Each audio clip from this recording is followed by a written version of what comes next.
So what is actually going to happen at midnight when Title 42 expires? And what does it mean for all of us? Joining us now is Julian Castro, former Housing and Urban Development Secretary under President Obama and former mayor of San Antonio, Texas. Julian, thank you so much for being with me tonight. We need a voice of reason here in what is becoming an incredibly fraught conversation over our borders. Can you, for people who don't understand what is going to happen at midnight, can you offer your analysis of what to expect?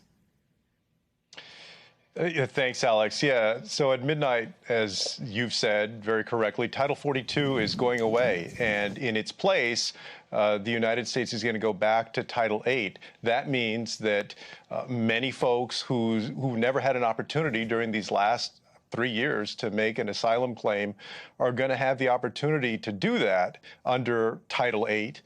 With that will also come consequences. For instance, if they come and they're denied and try and come back under certain circumstances, they can be denied the opportunity for at least 5 years to make another claim. And if they cross illegally, can be subject to criminal prosecution.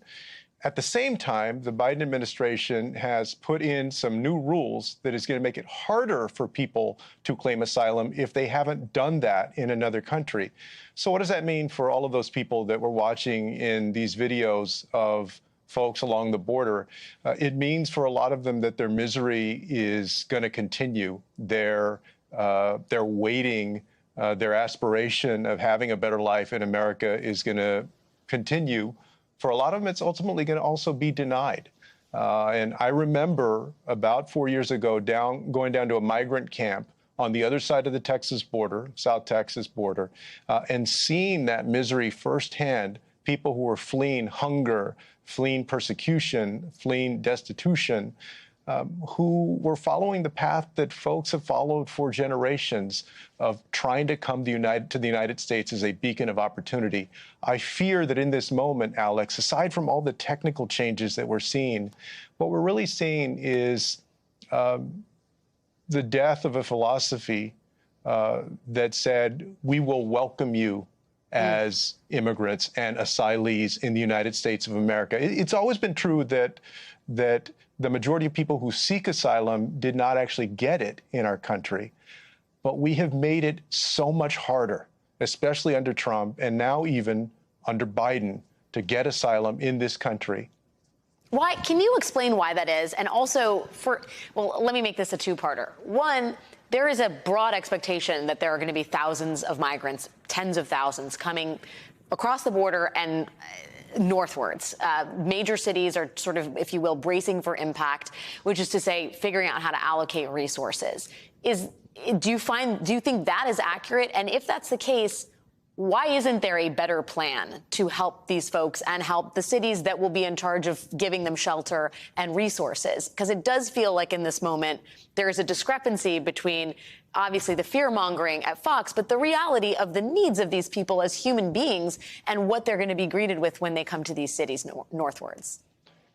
Well, there's no question that we've seen an uptick, a surge in apprehensions along the border as we get closer to the expiration of Title 42. And when you talk to mayors along the border, they will tell you that those communities, their resources are being strained. They've asked the Biden administration for more help. And to its credit, the administration has done more to help these communities.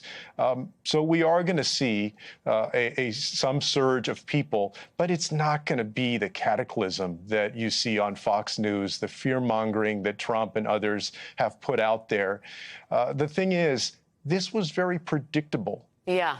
The Biden administration has had 2.5 years knowing that Title 42 would come to an end, and it dragged its feet at the beginning of the administration in trying to end Title 42. And then when it did, the ending of it got held up in the courts, which didn't help at all. Because of that, you have this tremendous bottleneck of people, and that's what we see in these images. But look, as Alida Garcia said earlier in the show, we're also a country that can deal with this. We're a country that can handle tens of thousands of people making their asylum claims. We're a country that has the resources and the resolve, if we want to handle this in an orderly and a compassionate and humane way. The United States is big enough to do that, and we shouldn't let people that just want to fearmonger and use this for political points make us think that we're not, because we are. That is such an important note to not forget in all of this. We are a big country, and this is the essence, this is the philosophy of America, to be the beacon of hope for people who are coming from the darkness. Julian Castro, former Housing and Urban Development Secretary under President Obama and former mayor of San Antonio, Texas. Thank you so much for your time and wisdom tonight. Thank you.